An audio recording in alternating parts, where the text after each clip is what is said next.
Hello সবাইকে। আগের শর্টসে তোমরা দেখেছিলে আমরা পৌঁছে গেছিলাম দার্জিলিং। তো চটপট রেডি হয়ে আমরা বেরিয়ে পড়লাম দার্জিলিংয়ে সাইট সিইং করতে। তো সবার প্রথমে আমরা চলে গেলাম ইন্ডিয়ার সবথেকে হাইয়েস্ট রেলওয়ে স্টেশন, যেটি ৭,৪০৭ ফুট উচ্চতায় অবস্থিত আর এটি ঘুম রেলওয়ে স্টেশন। এরপর আমরা চলে গেলাম ডালি মনেস্ট্রি। এখনো অবধি আমি যে কটা মনেস্ট্রি দেখেছি এটা আমার চোখে সেরা মনেস্ট্রি। ভেতরে ক্যামেরা অ্যালাউ না থাকায় শুধু বাইরের ভিডিওটা আমরা করেছি, কিন্তু এই মনেস্ট্রির ভেতরে কারুকার্যগুলো দেখে না চোখ সত্যি জুড়িয়ে যাবেই যাবে।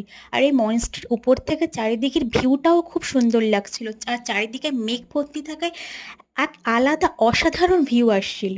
আর তারপর আমরা ওখান থেকে চলে গেলাম বাতাসিয়া লুপ। যাওয়ার পরে ইচ্ছে হলো একটু পাহাড়ি মেয়ে সাজবো, তো ফুল পাহাড়ি ড্রেস পরে নিলাম আমরা। আর আমাদের নিয়েছিল পার হেড 50 টাকা করে এই ড্রেসগুলো পরার জন্য। আর ড্রেস পরলাম, একটু ভিডিও বানাবো না?